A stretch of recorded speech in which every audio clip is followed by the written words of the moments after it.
What's up, guys? Welcome back. Today I got something for you. I got a mod that you probably shouldn't do, and it is definitely not for the faint of heart, but I've been mentioning it since I first got my Radiomaster Boxer, and so today I went ahead and did it. I modded my Boxer with an internal antenna, and I'm going to show you how I did it and what my test results are. Is it as good as the external antenna?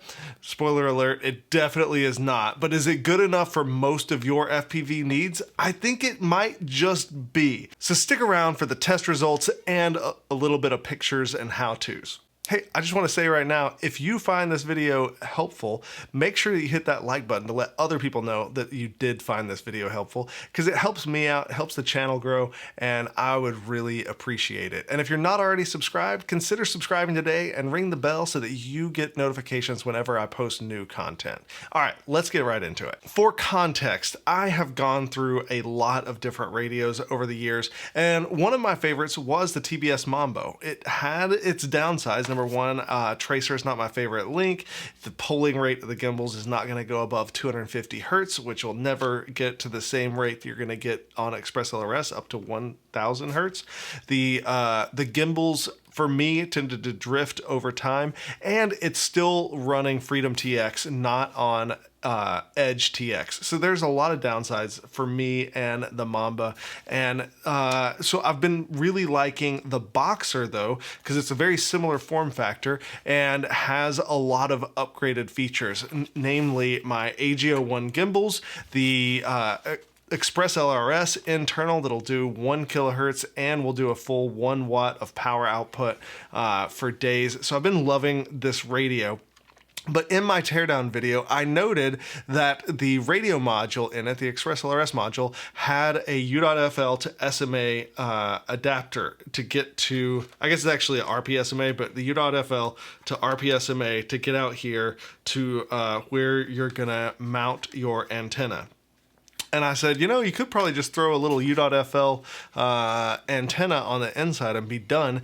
And so I wanted to find out how much that's going to hurt performance. If you know anything about radios, having stuff right around your antenna is not good. It causes something known as attenuation, which is going to effectively reduce the output power of the radio, and it's going to reduce your range. So I wanted to find out if I could run with that internal modded antenna. So I did a couple of bench tests. So before I actually modified the radio, I wanted to get some baseline metrics. So the very first thing I did was a test flight. Now for the test flight, I wanted to have limits put in place so that the system would 100% fail. Okay, I wanted to fly a drone to the limit and see it fail. So number one, I limited the transmit power on the Express LRS module to 25 milliwatts. And number two, I used my worst performing drone, if you will, and that is going to be this Nano Firefly from Flywoo. There's nothing wrong with this drone, but I got a great screaming deal on it at Black Friday. They were selling the FR Sky version for stupid cheap. So I got that, ripped out the receiver, and threw in an Express LRS. And the problem with this guy, if you can see it here, is the Express LRS antenna, which is right here, actually sits like right over the RF connector, the U.FL connector for the HD0. So it's getting RF blasted right into it. And I noticed that on this little drone, I fly around with the Boxer set to dynamic power and the ability to go up to a full watt. And I check in on the power output from time to time, and I notice that this guy is going up to a full 1 watt all the time.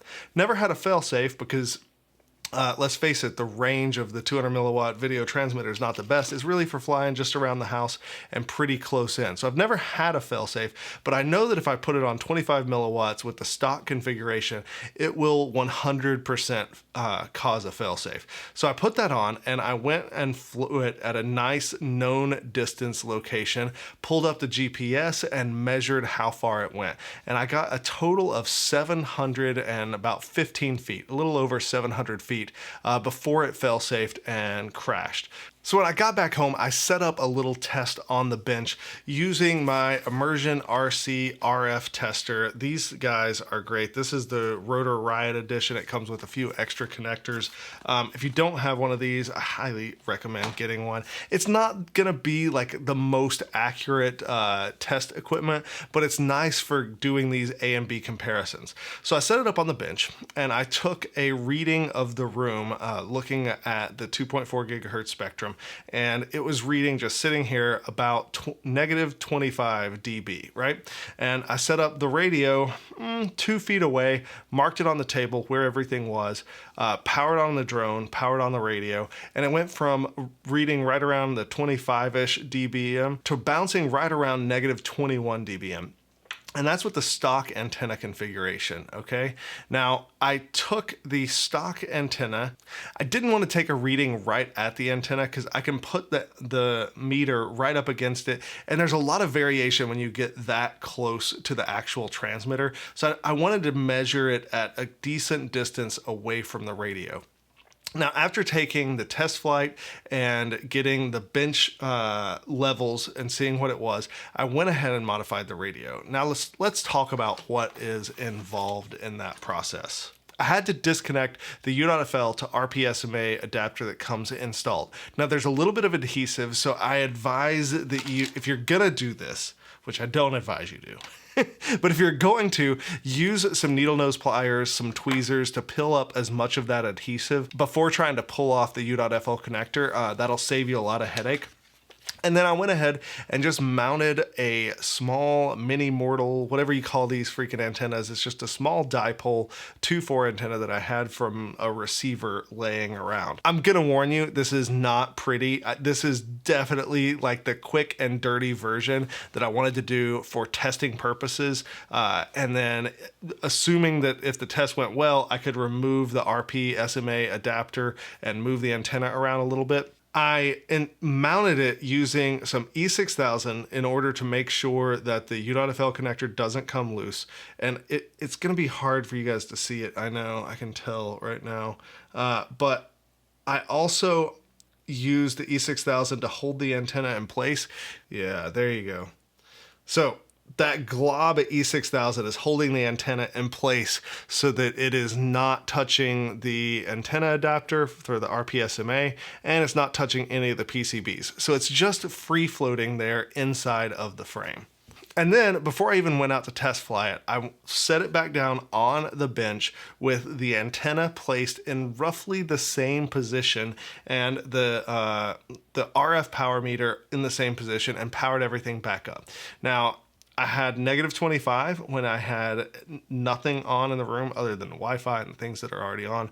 And then I had negative 21, give or take a little bit, with the stock antenna. With this configuration, it was bouncing around negative 22 to negative 23. So I would feel confident in saying that it was a full 2 dBm loss in having it internally mounted. Now, that is pretty huge. In fact, if you have 3 dBm of loss, you're cutting your power in half. So this is getting close to the halfway power point of the stock configuration. Now, that being said, before having the Boxer, I used a Happy model Express LRS module in my TX16S. Now that guy, I didn't like the fan. It always sounded like it was on its death throes, and so I ran it primarily limited to 250 milliwatts so that the fan would never kick on. And I never had a problem. Now that's a quarter the power output of this radio, and so I'm thinking to myself, I'm probably still gonna be fine for most situations. So I went back out to the same spot where I'd done the first test, and I powered it on, and let's see how the results went. I took off, I flew, it was going along great. I didn't even make it to the road before I fail-safed. And my initial thought was, oh my God, this is awful. I am not, I'm gonna have to take it off. And I was debating whether or not I make a video. And I was actually, I decided that I was definitely making the video because I feel like too many people push their successes out there and nobody talks about the things that don't work. But then I started looking at the map and I noticed that I basically made it to the halfway point.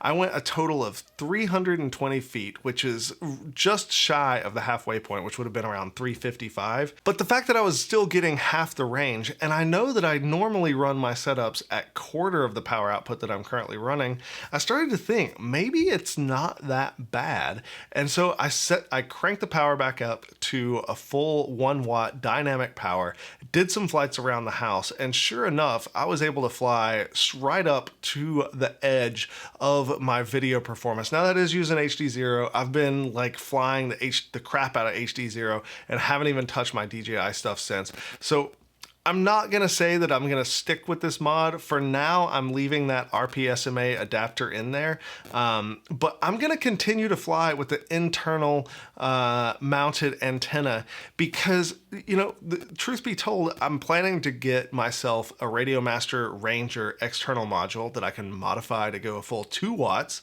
So if I want to do anything really crazy long range, I'm going to be using that guy anyways. But for my daily driver, what I use most of the time to fly 5 inchers around like a school or an office park, I think this is going to be plenty. And now I get that benefit that I had with my Mambo, where I have an internally mounted antenna and I don't have to put on and take off an antenna every time that I go fly. It's just something that annoys me when I know that I don't have to. So let me know what you think in the comments. Are you going to modify your Radiomaster Boxer to have an internal antenna? Or are you playing it safe and sticking with the stock antenna? I will keep you guys updated and let you know if I have any major fail-safes. And then if after a few weeks or a month I'm still having no issues, I am going to go ahead and take off that RPSMA adapter, because that is a huge hunk of metal that is right there next to where I have my antenna mounted. And I'll probably move that antenna mount even closer to the top shell of the case and make it a little bit prettier of an install.